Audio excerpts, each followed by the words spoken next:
Hey there, everybody. It is Matt here, and this will be a planned 60-minute-ish webinar about how I took my previous agency from 0 to 900K a month in MRR in just under 12 months.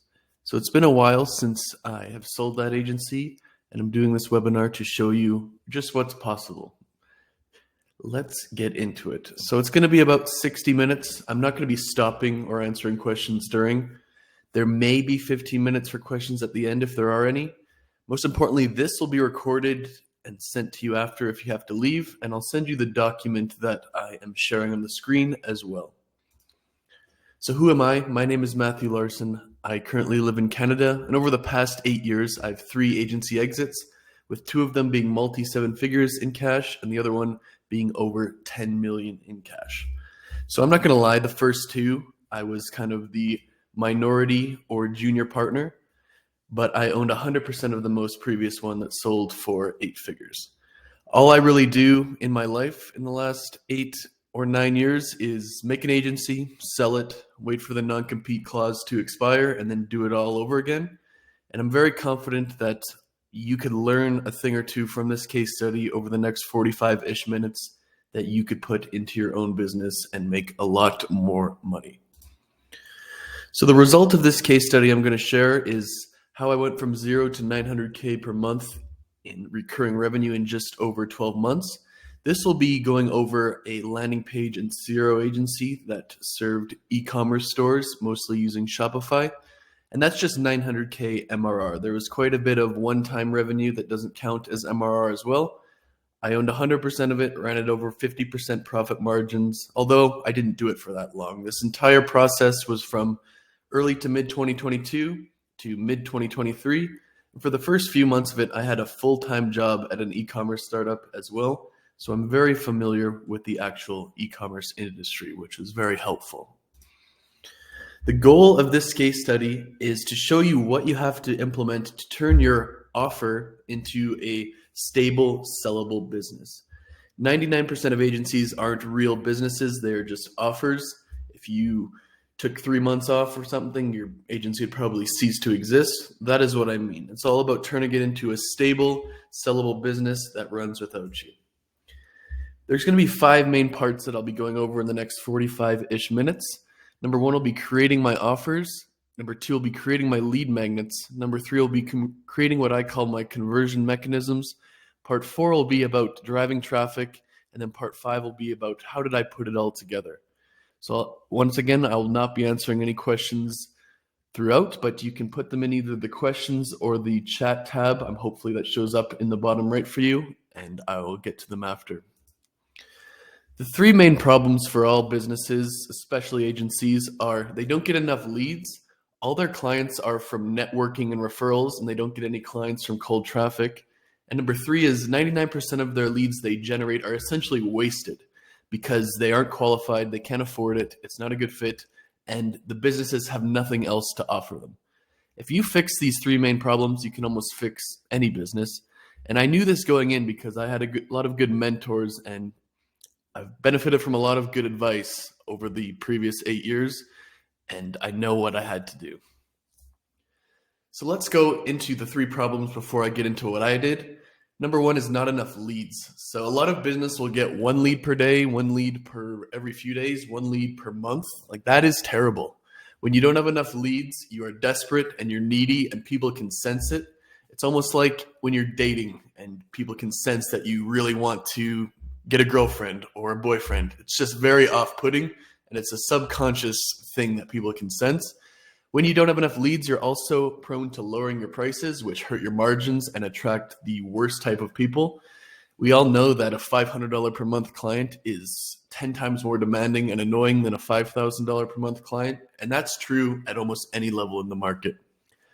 When you don't get enough leads, you're also not confident enough to invest in hiring good people that could help you and actually grow your business, and you normally have to settle for low quality people and or overseas virtual assistants.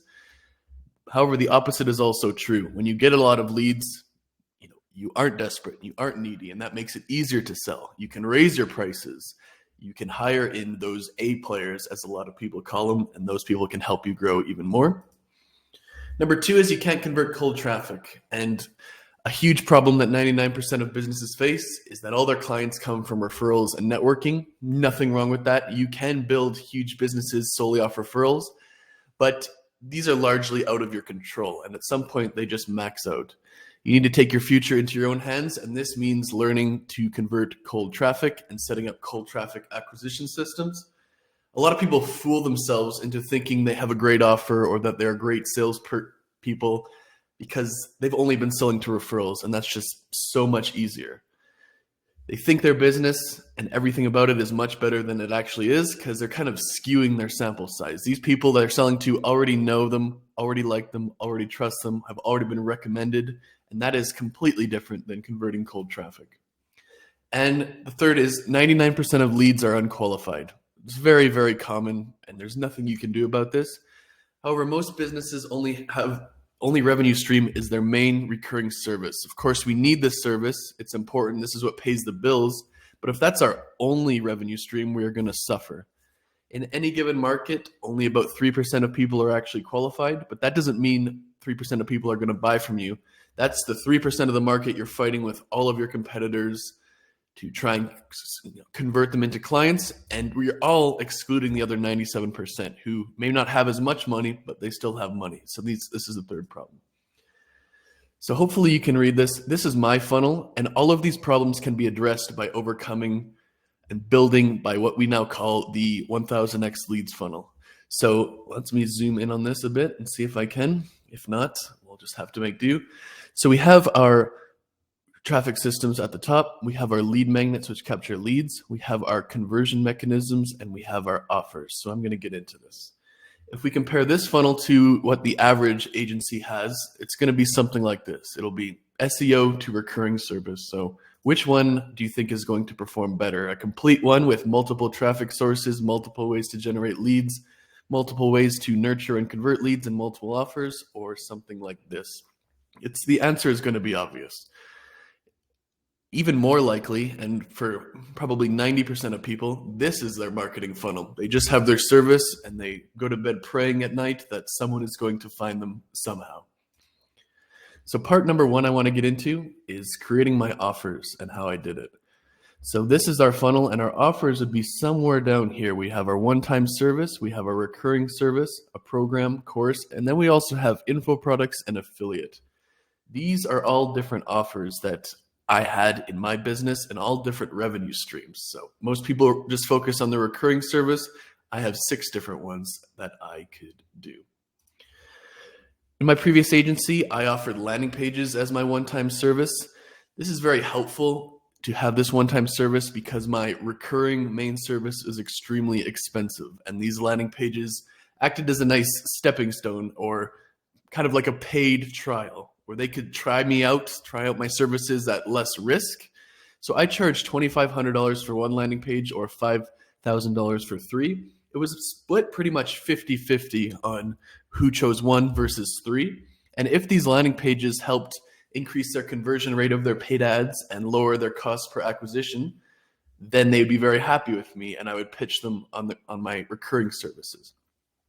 My recurring service was CRO, which stands for Conversion Rate Optimization. If you don't know what CRO is, this basically means you run A/B tests. You create 2 different pages and test them against each other, 50% of traffic to one page, 50% to the other, and you hope it increases conversion rate. If one of my clients did $10 million per year before working with me and I was able to increase their conversion rate by 10%, that's an extra $1 million per year in revenue that they wouldn't have gotten otherwise. So it's a very valuable service, or it can be if it's done right. I charged between $8,000 and $15,000 per month for this, and I always had a 3-month commitment at minimum, and then it was month to month. This would be very difficult to sell to someone who doesn't know, trust me, have worked with me in the past. Even if I've done everything right from a sales point of view and that kind of stuff, very difficult to sell. It's a lot of money, it's a commitment, and they don't know if it's going to work or not, right? If I only had this service, like most agencies do, my agency would likely have been a fraction of the size. But because I proved myself with a landing page already, and they see with their own eyes that I made a landing page and their customer acquisition cost is 20% lower now, It's much easier for them to take the leap of faith and for me to sell them. I also had a program because there's always going to be a percentage of the market that wants to learn how to do whatever it is you do instead of having someone do it for them. So in my case, I catered to this part of the market with a 6-week live CRO and landing page course that costed just under $4,000. So they got 3 live calls per week. They got over 100 training videos on pretty much any part that you can imagine, no matter how minuscule, there was a training video on it. Over 60 templates, a swipe file, and just help via Slack Messenger if you use that app. This is a very profitable revenue stream because it had over 90% margin because it's just me kind of teaching them, and it's very efficient. One of me, many students, and it's a lot more fun to teach someone than just to do service for them, in my opinion. And then I also had a course. So not everybody even has $4,000 to spend on a program. So I also sold the exact same thing as a course for $1,000. It's essentially the same thing. The only difference was you didn't get to attend the live calls and you didn't get any help via Slack. The videos, templates, swipe files are pretty good and it's well worth $1,000. So I didn't feel dirty or bad selling this. So let's just compare already. It's either most agencies just have their one-time recurring service, but already I have 4 different ones that caters to different levels of the market. Like I said before, the third problem is you're excluding a lot of market by only having one offer. If they can't afford it, you're not selling them anything. If they can't afford my main offer, I still have other things to sell them. So I was able to create a lot of different revenue streams in this fashion. My next revenue stream was digital products.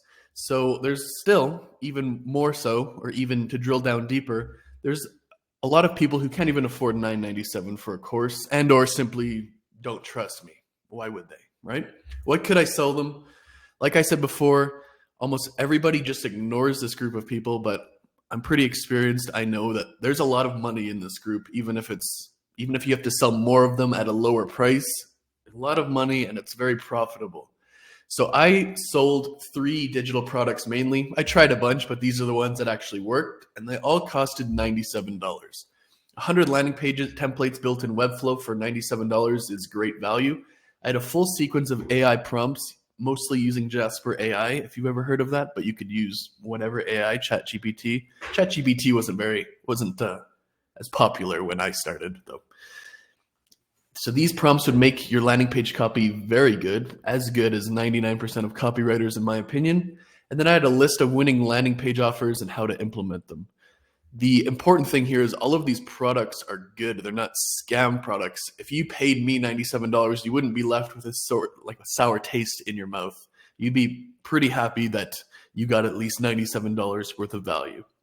The landing pages templates sold way more than the other 2, which I expected. Those are going to be 85-ish% of sales.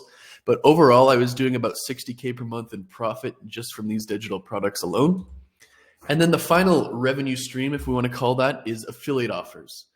So I just loaded all of my ads, emails, content, websites with affiliate links. I had a Webflow affiliate, Jasper AI affiliate, Convert.com affiliate, which is an A/B testing tool for CRO. And I had others, but these were the 3 main ones. So the reason for this is if they can't even afford 97 and or just don't want to pay me, they still need these tools if they're going to do it themselves. If they click my affiliate links and end up purchasing, I get a recurring commission, usually from 12 to 24 months.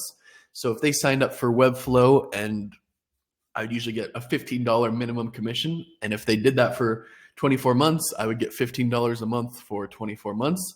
Sounds a bit underwhelming, but when you get 2,000, 3,000, 4,000, 5,000 people on this, it is a significant amount of money. That's nearly 100% profit. When you're hammering these paid ads, cold emails, partnership content, like I'm going to show you in a few slides, you can build up tremendous MRR from affiliate. So I had over 150,000 monthly recurring revenue just from affiliate at my peak, mostly from those 3 programs. And that's nearly 100% profit margin. So when I sold them my 100 landing page templates for $100, they can't use them unless they have a Webflow account. And some people do, some people don't, but I always included my affiliate link, and that's where a lot of the revenue came from. So part 2 is setting up my lead magnets. So lead magnets, and I'm going to redo this presentation next time to make it kind of more easier to read, because I apparently can't zoom in here.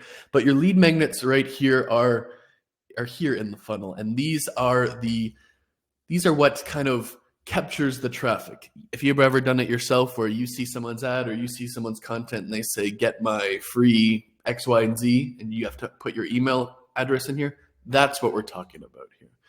So I had to brainstorm what would be good lead magnets, and this is the easiest way to do so. The first thing is find your niche. Of course, if you're in business, you probably know what your niche is.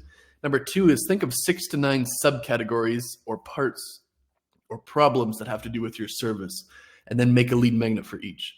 So what I did is I broke down a bunch of different parts that have to do with making the successful landing page. So you have your site speed, you have your offers, you have your social proof, you have copywriting, you have your main headline, you have your hero image, you have the rest of the images, you have different types of landing pages, you have winning A/B test to run, you have how to A/B test, and so on. So these are all parts of creating a great landing page, and I had a lead magnet that covers each and teaches everyone what to do. So here are the criteria that I personally think are good for lead magnets and what I use. Number one, they actually have to be good. Bad lead magnets are worse than no lead magnets at all. If they take the time to click on your ad, go to your website, they download a lead magnet, give you their contact information, and it sucks, they actually hate you. It's not like it's just a wash or they just move on. They hate you. And that's true for me when I do that and it sucks, and it's true for your target market. Number two is it should be a complete solution to a problem. So for example, a lot of people will say just give them half the answers. Not a good idea in my opinion. If I'm making a lead magnet for site speed, it should 100% solve site speed. They still don't know about offers, social proof, copywriting, headlines, hero images, but you don't want to give them half the answers to site speed. You should completely solve that problem. Number three is you want to have more than one lead magnet, because not every lead magnet will appeal to everyone, right? Maybe they know everything about site speed. They come from a website performance background. If I just have a site speed lead magnet, they're not going to download it, and I'm going to miss that percentage of the market, right? So number four, you should always have your face and or voice. Linking to videos is a great thing, because if they remember your name, they know what you look like, they hear your voice, that is like they know you as a person versus you are just a anonymous person who made this document, right?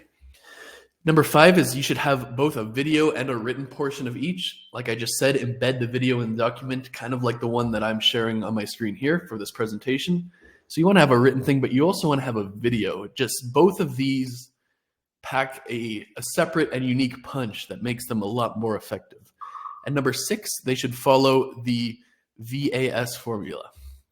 So the VAS formula, the V stands for valuable. Your lead magnet should help them do something. If it doesn't, it's shit, and you should redo it. All my lead magnets helped them solve one part or problem of creating a landing page, like their site speed, their offers, their social proof, etc. Number two, the A is actionable.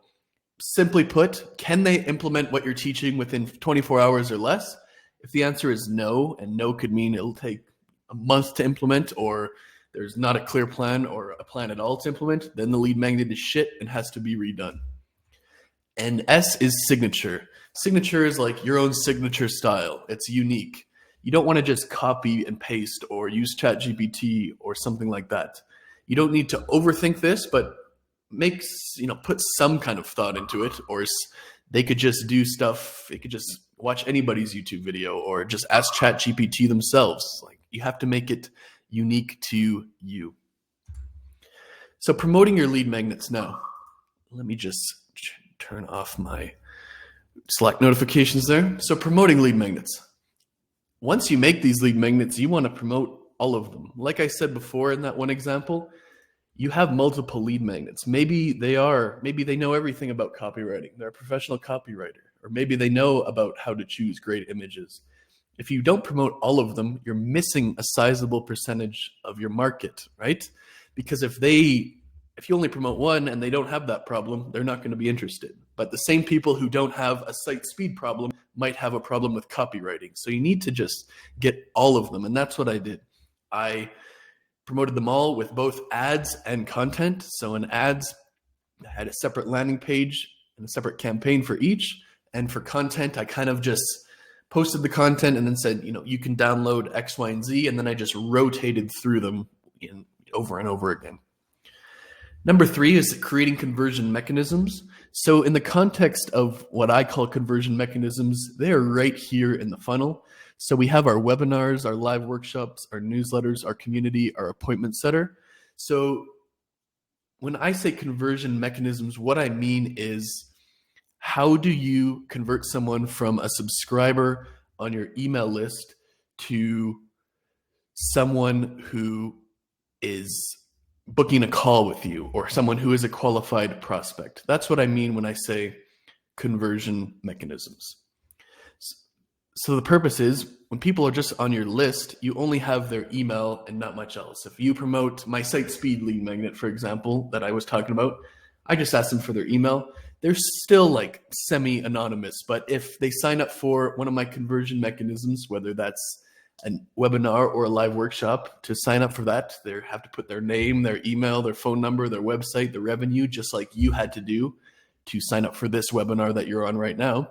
And that turns them from semi-anonymous to a real person who you can go to their website and see if they're going to be qualified for your service or not. So that is one of the main purposes of these conversion mechanisms.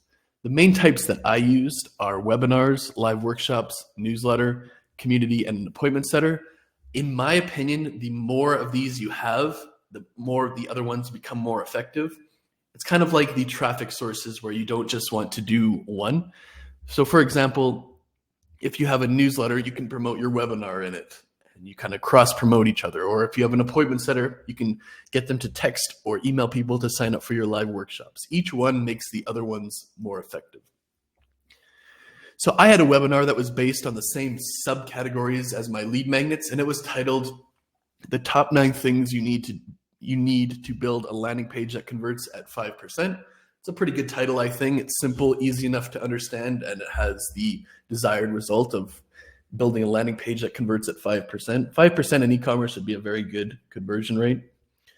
So basically, it was something like you're on now, where part 1 is copywriting, part 2 is site speed, part 3 is CRO, part 4 is offers. It's pre-recorded. I ran it 3 times per day. So it kind of gave it the illusion that it was live or scarcity or something, that kind of stuff. Whether or not that's a good idea or made a difference, I'm not sure. But the best webinars typically are either top X things you have to do to get Y results, or top X things to avoid when making a landing page. Those are easy frameworks to use that I think are very valuable in any agency. But my main one was the top 9 things you need to build a landing page. I also use live workshops. So these were every Thursday at 2 p.m. Eastern time. I only did this for about 2 months before I sold my agency. But I would run a 1-hour landing page live workshop where I would build a landing page from scratch in front of everyone. So think like where we are right now on this webinar. Just think if you had an e-commerce store and you wanted a landing page, how nice it would be to see me build one from scratch, to prove that it's possible, to give them ideas, to show them what they would actually have to do and what they'd have to think about. Very effective. So there was usually 30 to 60 people on these live workshops, which I don't know if that's a lot or not, but you don't really need that many to get a bunch of clients. If there's 30 to 60 people on it and you convert 10% of them, which is not going to be that hard to do when these are qualified people who are presumably interested and they've taken the time to show up, and you've seen their name, email, phone number, website, revenue. Not hard to get a 10% conversion rate. And this is a real-time demonstration of my skills. And I would send everybody the landing page that I made after with my Webflow affiliate link for them to use and tailor to their own brand if they wanted. So this gave me affiliate revenue whether they converted or not. And this typically was a great tool to convert people who were on the fence about me. They don't know if they want to hire me or not, but they see this, they see I know what I'm doing, and it's a great tool, hence the name conversion mechanism. My newsletter is something that I wrote 3 to 5 times per week. I started at 3 times per week and eventually went to 4 and eventually went to 5. You can think of that as me teaching them about landing pages every single day in a way that is both interesting and easy to read. Imagine if I was just, peeking over your shoulder, teaching you how to make landing pages. That's kind of how I thought about it when I was writing it. Knowledge, examples, tips. I don't think there's a single thing as good as a frequent newsletter to convert people into clients. It's just one of the best things that you can possibly do. Then I had an appointment setter. So I had a few different one of these at different times. Some got fired, some quit, some moved on. So it's always a hiring process involved. Their job was to call, email, send text messages to all the leads in my CRM. So you on this webinar right now would be, I have your name, email, phone number, website. You guys right now would be the type of people that my appointment setter would be reaching out to. Appointment setters are super, super valuable. Once you have enough leads, I recommend that everyone get one. For me, the difference between call booked rates between having an appointment setter versus not is truly 5 or 10 to 1. So if I got one phone call per 1,000 subscribers before, I would get 5 to 10 phone calls with an appointment setter constantly following up with them. I never used an appointment setter before this agency, so I didn't know any better. But once I got one, my results really began to skyrocket. Their main goal was, of course, to book a call. But like I kind of mentioned before, if they weren't ready, my setters would tell them to just sign up for a webinar or live workshop, which would be another tool. So that's the thing I said before, where it's effective if you have multiple conversion mechanisms, because they can cross-promote and promote each other and give them different options to get to a call. Part 4 of this will be driving traffic. And driving traffic, sorry for the small text size here. I'm going to redo this for next one. But your 4 main ways are paid ads, content, outreach, and partnerships. It's super important that you don't just settle for one of these, just like it's super important that you don't just settle for one conversion mechanism, even if you're very good at one of these traffic sources, because each type makes the other ones more effective. For example, let's do a scenario here. What do you think is more likely to get a response if you were cold emailing someone? A, someone who's never heard of you before, or B, someone who has seen your ads, downloaded a few lead magnets, follows you on Twitter or YouTube, has watched or read 50 pieces of content from you, and recognizes your name, face, voice, etc. Obviously, B is going to be more likely to respond. So that is an example of how adding each one makes the other ones more effective. So let's get into my paid ads. Right before I sold, we were either doing 6,000 per day in paid ads or 7,500. And I can't remember, but both of these ring a bell. Really doesn't matter. Both of these are high amounts for an agency. And the thing that is very important is that I was doing these profitably. Even if you're at 900K MRR, it's probably not a good idea to simply burn 6K per day in ad spend with no plan to get it back. And this ad spend was almost 100% on Facebook. So I mentioned this before, but I had a few of these digital products.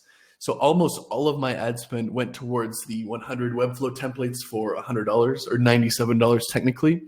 So the key to understand and why this works is that if it costs me less than $100 in ad spend to get one sale, I'm essentially getting a customer for free. It costed me about $70 to get a customer, and I sold the templates for $100. So I was making a slight profit here, even once you take into account the Stripe fees, the software fees, the ad creative fees if I hired someone. But most importantly, if I spent $7K a day and got $70 fee or customer acquisition cost per customer, that's 100 new customers per day I was getting. And these aren't 100 people paying me $2,500 or $15K a month every day, but they are customers who have proven they have a credit card, proven that this is important enough to them that they would spend money on it, and people that I have developing a new paid relationship with. And I was able to upsell about 15% of these customers into one of my offers, whether that be landing pages, CRO, program, or course, in 90 days or less. So because of this, I was essentially acquiring customers at a profit or break even with absolutely no risk, because for every dollar out, at least $1 comes back in sales. And because of this, I could spend this $6K or $7,500 per day because I know with confidence that I could get it back. So there's essentially no risk. For content is super important for me as both a tool to drive traffic and get attention, but also as a tool to convert people. Content gets you eyeballs, but it also is a tool to help people who already know you to convert into customers. It's a great way to build trust. So I focused on 3 different platforms and did a good job of repurposing content across each. So the first, let's call it group that I did, was I posted a ton of written content on Twitter during this period. I did 3 to 5 quick value posts per day, which would be like, do X, Y, and Z for your landing page. It's kind of simplified, but then I did 3 threads per week, and I did 3 mind maps, I called them, per week, which are essentially images, if you've seen those on Twitter. 1 auto DM per week, which I'm not sure who's on Twitter on this webinar or not, but it's basically like comment guide, and I'll send you my free guide, and then use a software to automatically message them. That's a great way to get followers and engagement. And then 2 series tweets per week. So these like landing page hack 1, landing page hack 2, 3, 4. And each of these series tweets, if you are on Twitter, they quoted the last series tweet. So you click on series tweet 105, it's linked to number 104. 104 is linked to 103. So if they come across one of these series tweets, they're going to see other ones. And if they just keep reading hundreds of tweets for you, that is a great way to build authority and trust. So this got me a great amount of attention and leads. Then I repurposed all of the tweets that you could anyway into carousel images that I posted on Instagram and LinkedIn. Carousels are the most popular content formats on those platforms, so it's an easy way to take the exact same content and repurpose it, so I didn't have to come up with unique content for all platforms, and I just had a virtual assistant do that. The other platform I focused on was YouTube, and I made 5 YouTube videos per week, one Monday to Friday. So I created these with a very different mindset, not looking to go viral or get tons of views. I was looking to create super in-depth technical videos that if someone has seen my Twitter or seen my ads or is on my email list, they could go to these videos and watch them and know that I know what I'm talking about. These videos really got 100 views on average at most, but one B2B, business to business technical view is the same as 500 or 1,000 normal views. They simply cannot be compared to each other because one is to get ad revenue as like a prank video, one is to get clients. No one is watching a 40-minute video on technical A/B testing for advertorial type landing pages for supplement brands when they're scrolling their bed at night at 2 a.m. So you simply can't be discouraged by a low view count.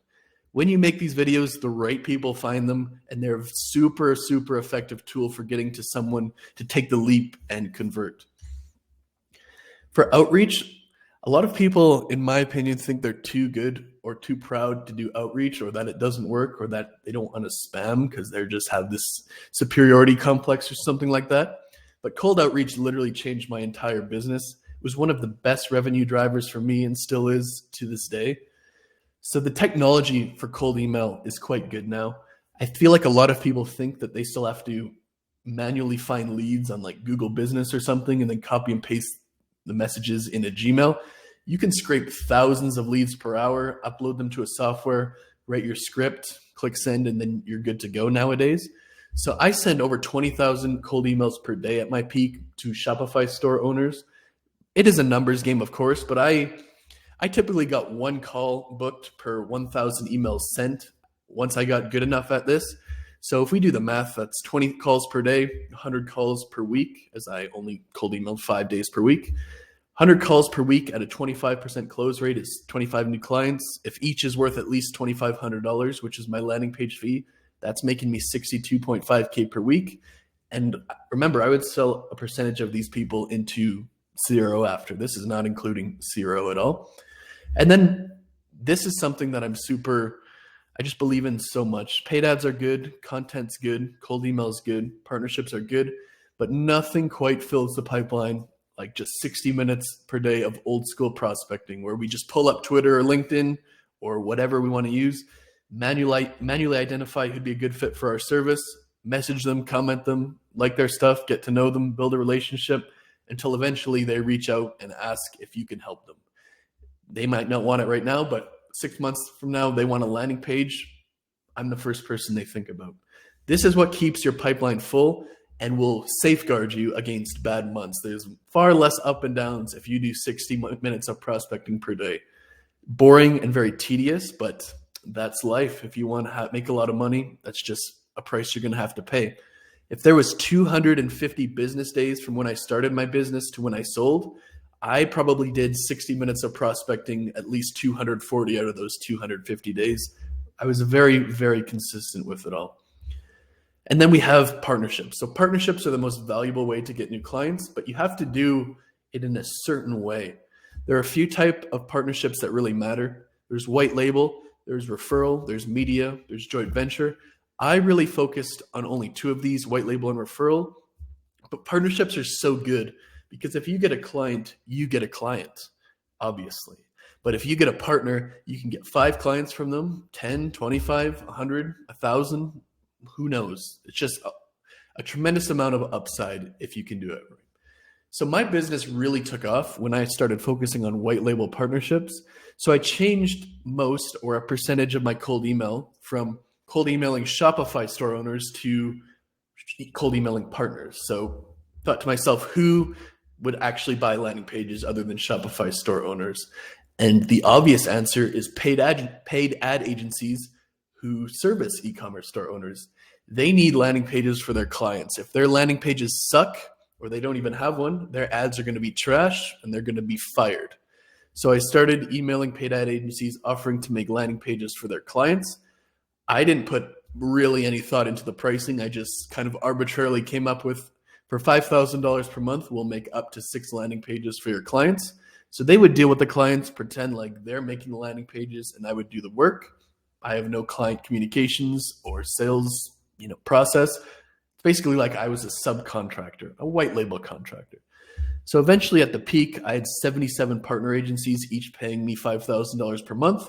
So this is about $385,000 of the $900,000 MRR. And the rest of that was 50 CRO clients between 8 and 15K a month. That was the other MRR plus that affiliate stuff I was talking about.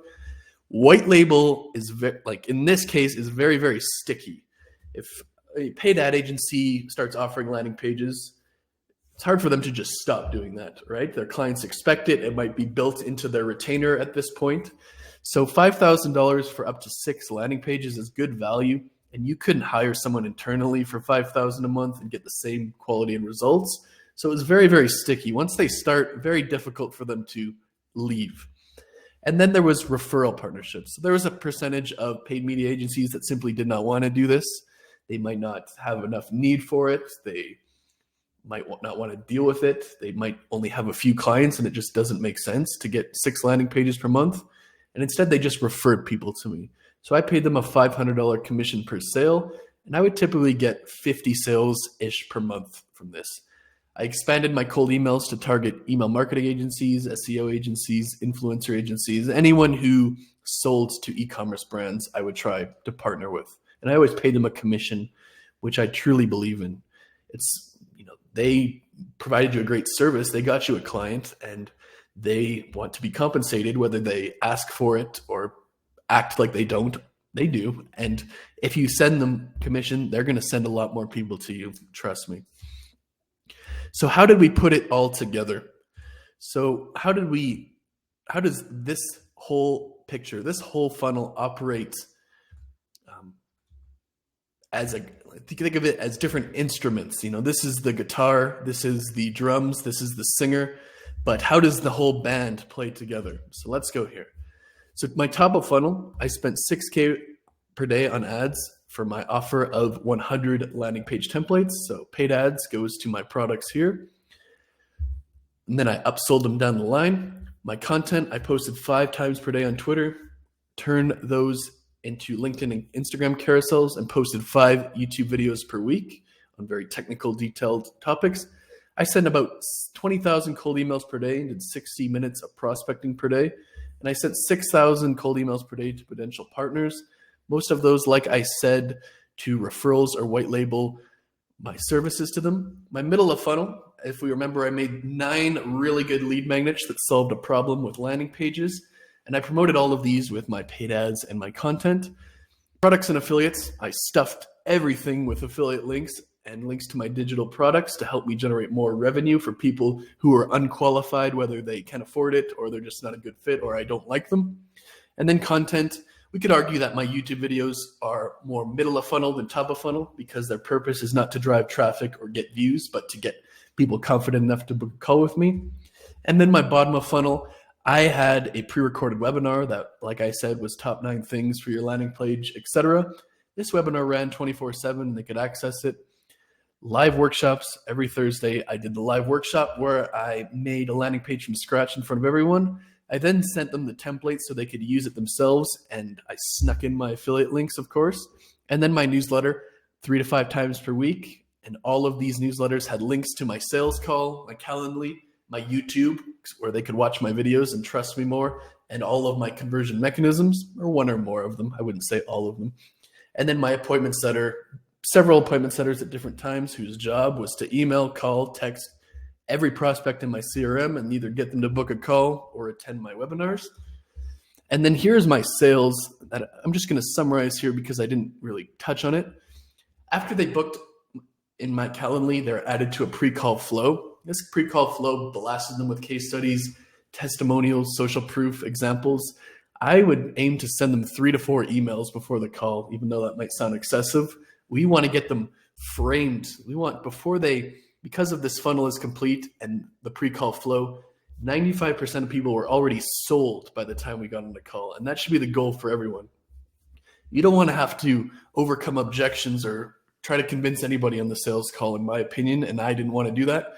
If they booked a sales call, they are sold and we're ready to get started. It's more of how do we collect payment and what is the process than why should I buy from you?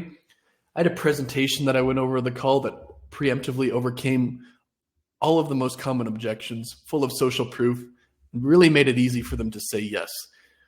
And then I followed up 2 to 3 times per week forever. I had all my reminders set in my close.com CRM, and I was like a virus. If you were in there, you could not escape. So I tried to add value and give them extra lead magnets and links and advice when I followed up to try and be less annoying. I think that was good, but I'm not really sure. And when I first started, I had a guarantee that our landing pages will beat yours by 10% or you'll get a full refund. This was good, great to get started, but eventually I had so many clients that I didn't need to do that anymore. And then for fulfillment, I struggled mightily with fulfillment. You're getting 200 plus new landing pages per month. And this is kind of one of the reasons I sold my agency, to be frank. I grew very fast. I'm great at getting clients, but I'm definitely not the best at operations, and I actually mostly despise it. I had a team of 76 with about 60 being overseas and 16 being in Canada or the United States. And I did all the CRO myself. So I was very much in the business with pre-made sections in Shopify. And the other 76 people did all the landing pages using pre-built templates. So they were essentially doing copywriting work with the design and the development instead of having to do all that stuff. So that made it much more efficient than doing it all from scratch, having designers, development, stuff like that. So this is the end of the actual presentation that I'm doing. And now I can answer any questions. If I don't see any questions within a couple of minutes, I am going to end this webinar and you will get the recording of it sent to your email. So I'm going to unshare my screen and do that now.